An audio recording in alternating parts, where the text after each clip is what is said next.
প্রশান্তি জড়িত নিদ্রা মানুষের জীবনের একটা অত্যন্ত গুরুত্বপূর্ণ সুখ এবং প্রয়োজনীয়তাও। দেখতে গেলে এই সংসারের প্রত্যেক পশু পাখি, প্রত্যেক জীব অবশ্যই নিদ্রা প্রাপ্ত করেন, কিন্তু মানুষ, যার মধ্যে বিচার বিবেচনা করার শক্তি অন্যদের থেকে অনেক বেশি, তার কিন্তু ঘুমের কিছু সমস্যা অবশ্যই হয়। কি বলেন, তাই তো? এবার এর কারণ কি? চিন্তা। এবার চিন্তা আমাদের সবার জীবনে আছে। আমরা সকলে জানি যে চিন্তা কখনো আমাদের সাহায্য করে না, তাও আমাদের জীবনে আছে।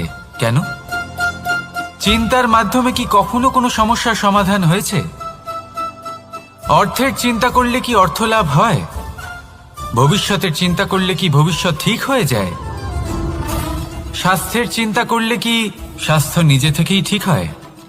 হয় না। তাহলে এই সব কিছু থেকে আমাদের একটা ছোট্ট শিক্ষা অবশ্যই লাভ করা উচিত। আপনিও আপনার কাঁধ থেকে চিন্তার এই বোঝা নামিয়ে ফেলুন। আর এই সব ইচ্ছে একত্রিত হয়ে আমাদের মনে চিন্তা উৎপন্ন করে।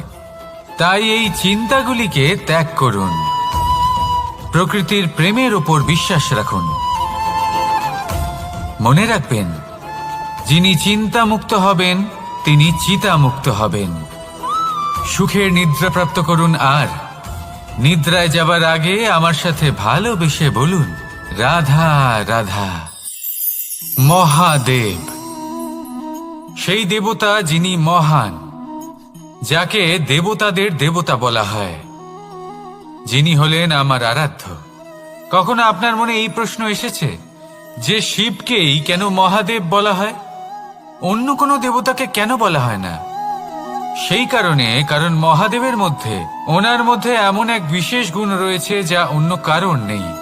তা হলো নিঃস্বার্থ হয়ে মানুষের সেবা করা। যদি প্রয়োজন পড়ে, যদি সৃষ্টির পথে বিনাশের কালো মেঘ ছেয়ে থাকে, তখন নিজের প্রাণের চিন্তা না করে হলাহল পান করার জন্য প্রস্তুত থাকেন মহাদেব। আর এই অদ্বিতীয় ত্যাগের জন্যই শিবকে মহাদেব বলে ডাকা হয়। এবার যদি কোনো মানুষও নিঃস্বার্থ ভাবনার দ্বারা নিজেকে অর্পণ করে দেয় এই জগতের কল্যাণের জন্য, মানুষের সেবার জন্য, তাহলে তিনিও মহাপুরুষ, মহামানব হতে পারেন। যদি কেউ অভুক্ত থাকেন, তাহলে নিজের থালা থেকে অর্ধেক খাবার তাকে দিয়ে দিন। যদি কেউ অসুস্থ হন, তাহলে তাকে সেবা করার, চিকিৎসা করার চেষ্টা করুন। এই জীবন শুধু নিজের জন্য নয়, অন্যদের প্রতি, সমস্ত সংসারের প্রতি উৎসর্গ করুন। যদি এইসব মানুষ শিখে যান, তাহলে তিনি মহাদেবের পথে অগ্রসর হতে পারেন। যদি মানুষ নিঃস্বার্থ ভাবনার দ্বারা এই সংসারের সেবা করতে শিখে যান, তাহলে তিনি নিশ্চিত রূপে মহামানব অবশ্যই হতে পারবেন। আসুন আমার সাথে ভালোবেসে বলুন, রাধা রাধা। স্বর্ণ, হিরে, মুক্ত, মানিক, এই সব কিছুকে আগে পাথর বলা হতো। তাহলে এমন কি হলো যে এদের রত্ন বলা হয়? আর রত্ন তা বাস্তবে আসলে কি? এটা হলো সেই পাথর যাকে আগে আগুনের তাপ সহ্য করতে হয়েছে, পরখ করা হয়েছে, যাচাই করা হয়েছে, এদের কাটার চেষ্টা করা হয়েছে, কিন্তু তারা কখনোই নষ্ট হয়নি, বরং তারা আরো উদ্ভাসিত হয়েছে, আরো উজ্জ্বল হয়েছে, এই সংসারে আরো প্রকাশ ছড়িয়ে দিয়েছে। সেই জন্য এরা হলো এত অমূল্য, সেই জন্য এরা হলো বহুমূল্য, সেই জন্য এদের রত্ন বলা হয়। এবার মানুষের কাছেও এই নির্বাচনের অধিকার রয়েছে যে আমরা শুধু পাথর হয়ে থাকব নাকি রত্ন হয়ে থাকব। কিভাবে? আমাদের জীবনেও অনেক সমস্যা রয়েছে, বাধা আছে, বিপত্তি আছে। আমরা সেই বাধার তাপে উত্তপ্ত হই, এই সমস্যা আমাদের কাটার চেষ্টা করে। অনেক মানুষ বিভিন্ন পরিস্থিতি আমাদের ভাঙার চেষ্টা করে, কিন্তু আমাদের নষ্ট হলে চলবে না। যেভাবে এই রত্ন সমস্যার সম্মুখীন হয়ে পাথর থেকে রত্ন হয়েছে, সেইভাবেই আমাদেরও আমাদের সমস্যার সম্মুখীন হয়ে রত্ন হয়ে উঠতে হবে, এই সংসারে প্রকাশের স্রোত হয়ে উঠতে হবে। তাহলে এটাই করুন, আর আমার সাথে ভালোবেসে বলুন, রাধা রাধা। সংসারে সব থেকে বড় শক্তি আসলে কি? কেউ বলবেন শারীরিক শক্তি, কেউ বলবেন অস্ত্রের শক্তি, কেউ বলবেন জ্ঞানের শক্তি। ঠিক আছে, কিন্তু যদি আমি বলি সংসারের সব থেকে বড় শক্তি হলো শক্তি কোনো এক তথ্যের, আগে হ্যাঁ, তথ্য। এই তথ্য নিজেই কিন্তু খুব শক্তিশালী, অত্যন্ত শক্তিশালী অস্ত্র হলো এই তথ্য। আর সত্যি বলতে অনুচিত তথ্যের থেকে অনেক বেশি ঘাতক হলো অসম্পূর্ণ তথ্য। যেরকম আজ শাম্ব রুক্মির সাথে করেছে, ওকে অসম্পূর্ণ তথ্য দিয়েছে, তার ফলে বিনাশ হলো। যদি এইভাবেই আপনার কাছেও কোনো অসম্পূর্ণ তথ্য আসে, আর যদি আপনি তা পরখ না করে দেখেন, যাচাই না করে দেখেন, আর নিজের কর্ম করেন, তাহলে উত্থানের বদলে আপনি পতনের সম্মুখীন হবেন। বিকাশের বদলে আপনার বিনাশ হয়ে যাবে। মনে রাখবেন একটা অত্যন্ত গুরুত্বপূর্ণ কথা, সঠিক তথ্য পাওয়া সঠিক তথ্য দেওয়ার থেকে অনেক বেশি গুরুত্বপূর্ণ। আশা করি এই কথা আপনি বুঝেছেন।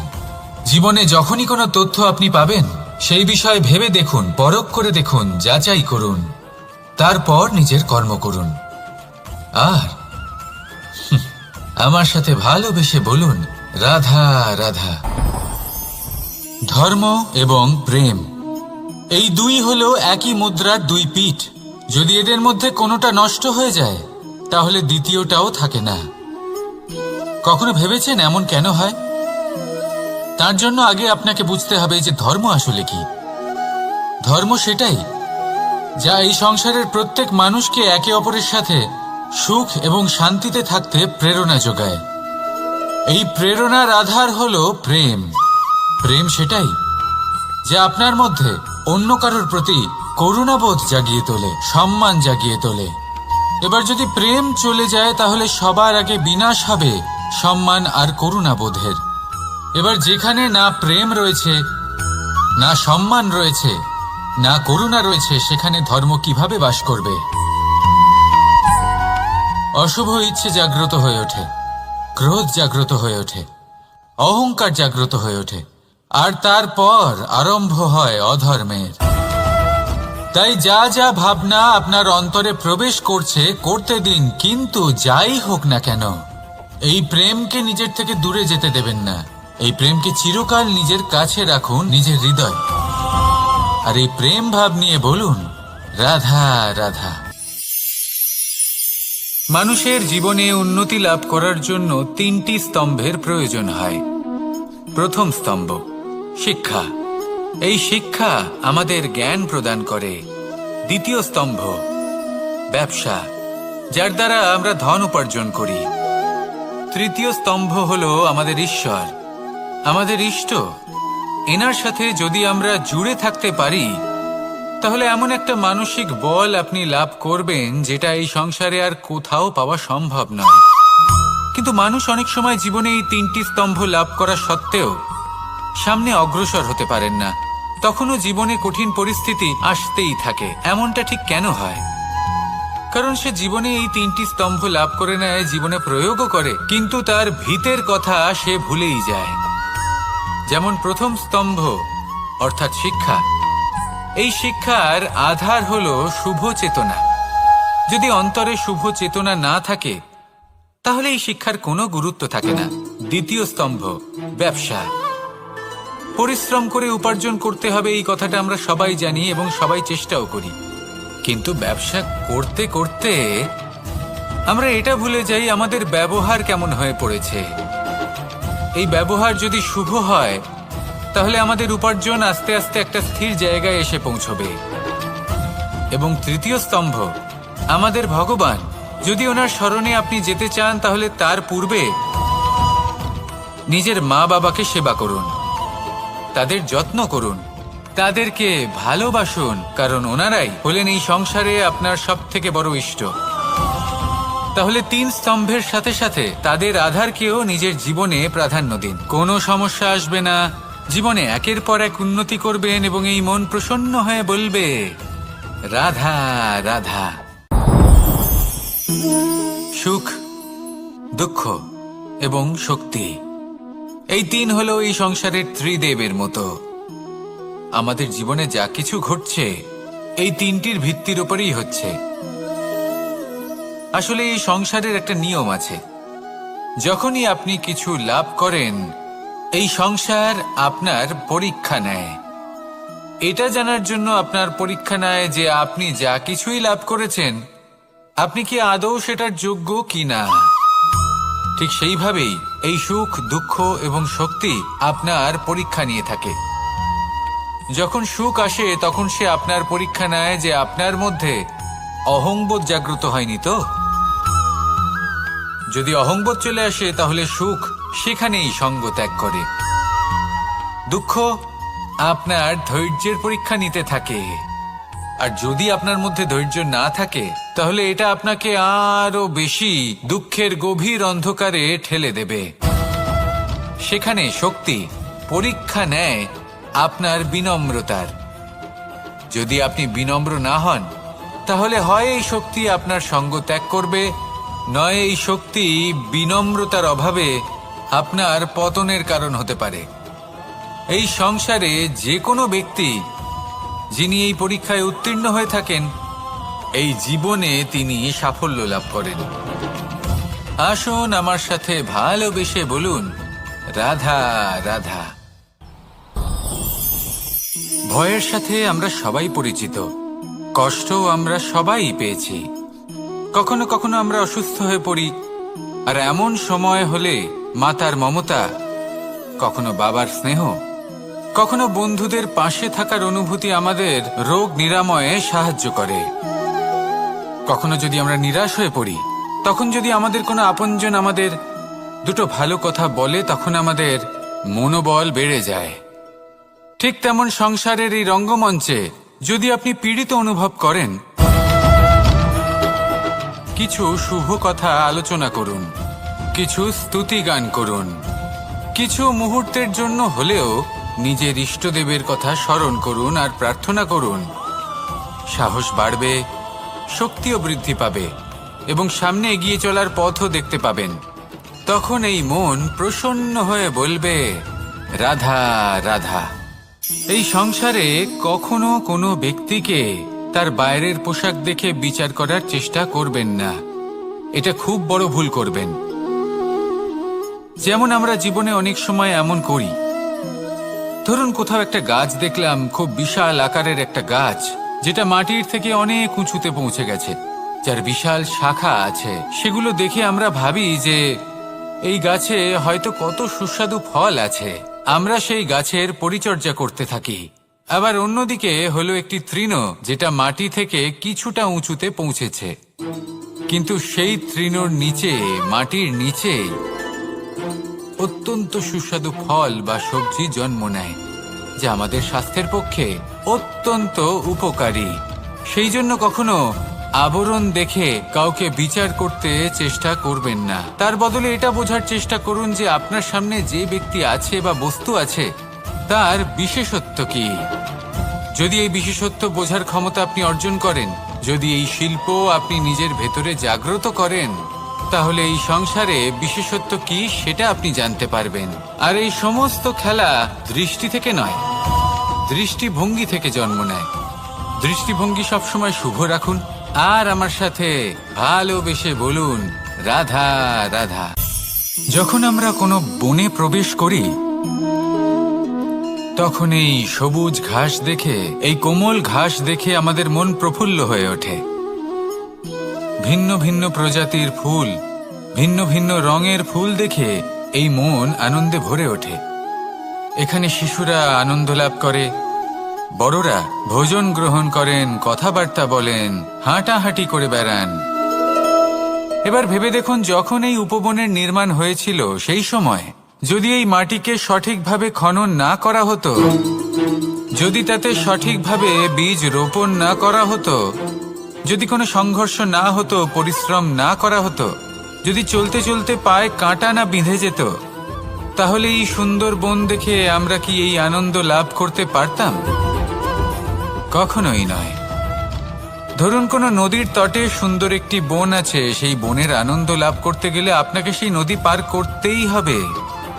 যদি সুখের নদীর কাছে পৌঁছতে চান তাহলে তটে যে কাঁটা রয়েছে সেগুলোর সাথে সংঘর্ষ করতেই হবে। এই সংসারে যদি আপনি সুখ লাভ করতে চান তাহলে সুখ লাভের এই যাত্রা শুরু করতে হবে সংঘর্ষ দ্বারা। তাহলে সংঘর্ষকে স্বাগত জানান, এর পেছনেই সুখ রয়েছে যা আপনার জন্য অপেক্ষা করছে। এবার হাসুন আর আমার সাথে ভালোবেসে বলুন, রাধা রাধা। সংসারে আমাদের জীবনের সবথেকে বড় দোষ কি আপনি জানেন? কেউ বলবেন লোভ, কেউ বলবেন লালসা, কেউ বলবেন অসত্য। দেখুন, দুঃখের মূল কারণ হলো পরিশ্রম না করা। কিছু মানুষ ভাবেন যে আমি জীবনে কোনো পরিশ্রম করব না, অথচ আমি সবকিছু প্রাপ্ত করতে চাই। আর এমন এক কারণের জন্যই দূতের মতো খেলা আমাদের জীবনে প্রবেশ করার সুযোগ পায়। দূত। এই দূত আসলে কি? দূত অর্থাৎ কোনো পরিশ্রম ছাড়াই অন্য কেউ পরিশ্রম করে যা অর্জন করেছেন, যে সুখ সুবিধা অর্জন করেছেন, তা নিজের জন্য শুধুমাত্র একটা খেলার মাধ্যমে নিজের করে নেবার ইচ্ছে। আর এই ইচ্ছে অত্যন্ত বিনাশকারী হতে পারে। এই ইচ্ছে যদি আপনার বিবেক, আপনার মন, আপনার চেতনা, আপনার ভাবনা প্রবাহিত করে ফেলে, তারপরে আপনি চেষ্টা করতে শুরু করে দেবেন, আর সেইখান থেকেই আপনার পতন শুরু হবে। এই চেষ্টা করবেন যে অন্য কারোর জীবনের সমস্ত ধন, তার সমস্ত জীবন সম্পূর্ণভাবে নিজের করে নেওয়ার। কারণ প্রথমে আশা জাগ্রত হয়, আর এই আশা হতাশায় পরিণত হতে সময় লাগে না। এই হতাশা কুণ্ঠায় পরিণত হতে সময় লাগে না, কুণ্ঠা লোভে পরিণত হতে সময় লাগে না, আর এই লোভ প্রতিশোধ স্পৃহাতে পরিণত হতে সময় লাগে না। আর যখন এই সব কিছু হয়, আপনি দুষ্ট হয়ে যান। আর সবাই জানেন যে প্রত্যেক দুষ্ট ব্যক্তির পতন হলো অবশ্যম্ভাবী। তাই নিজেকে দূতের থেকে দূরে রাখুন আর পরিশ্রমকে নিজের কাছে টেনে নিন। জীবনে আপনার যা যা স্বপ্ন রয়েছে, যা আপনি করতে চান, শুধুই পরিশ্রম দ্বারা অর্জন করুন। তাহলে তাই করুন আর আমার সাথে ভালোবেসে বলুন, রাধা রাধা। জীবনে কিছু শেখা অত্যন্ত গুরুত্বপূর্ণ। এবার কি কি শিখতে হবে সেই সব শেখানোর জন্য অনেক শিক্ষক রয়েছেন, কিন্তু কি শিখবেন না আর কি করবেন না, এটা আমাদের নিজের অভিজ্ঞতা দিয়ে শিখতে হয়। কিন্তু তার মানে এটা নয় যে যদি আপনাকে শিখতে হয় যে আগুনের তাপ কতটা, আপনাকে আগুনের মধ্যে হাত দিতে হবে। না, অন্য কারোর অভিজ্ঞতা দ্বারাও শিখতে পারেন। প্রশ্ন শুধুমাত্র একটাই যে আপনি কি শিখতে চান নাকি চান না। যদি আপনি এটাই ভাবেন যে আমি শুধুই নিজের অভিজ্ঞতা দ্বারাই শিখতে চাই, তাহলে জীবনকাল ছোট মনে হবে, অনেক কিছুই শিখতে পারবেন না। তাই নিজের সাথে সাথে বড়দের অভিজ্ঞতা দ্বারাও শেখা শুরু করে দিন। এই সংসারের অভিজ্ঞতা দ্বারা শিখতে শুরু করে দিন। আর এটা নিশ্চিত রূপে শেখা আবশ্যক যে কখন কি করবেন না, কোথায় থামতে হবে আর কোথায় থামবেন না। তাহলে আসুন আর আমার সাথে ভালোবেসে বলুন, রাধা রাধা। ভোজন। এবার ভোজন সংগ্রহ করার জন্য মানুষ কি না করেন, সব সময় চেষ্টা করতে থাকেন। ফসল উৎপাদনের জন্য অনেক পরিশ্রম করতে থাকেন, কিন্তু অনেক সময় অনেক পরিশ্রম করার পরেও ফসল ভালো উৎপাদন হয় না। এর কারণ কি? কারণ হলো এটাই যে আপনি পরিশ্রম হয়তো অনেক করেছেন, কিন্তু আপনার নজর তো সেই বীজের দিকে ছিলই না যা আপনি রোপণ করেছেন। সেই জন্য সব সময় কোনো বীজ রোপণ করার আগে তাকে পরখ করে দেখুন, তা অত্যন্ত আবশ্যক। আর সেইভাবেই যখনই কোনো কর্মের প্রশ্ন আসে, তাহলে সেখানে শুধুমাত্র পরিশ্রম যথেষ্ট নয়। সেই কাজের প্রতি আপনার কর্তব্য কি, আপনার উদ্দেশ্য কি, সেটা জানা হলো অত্যন্ত গুরুত্বপূর্ণ। তাই কর্ম করুন, কিন্তু সেই কর্মের প্রতি আপনার যা উদ্দেশ্য তার মাহাত্ম্য বুঝতে চেষ্টা করুন। তাহলে আসুন আমার সাথে ভালোবেসে বলুন, রাধা রাধা।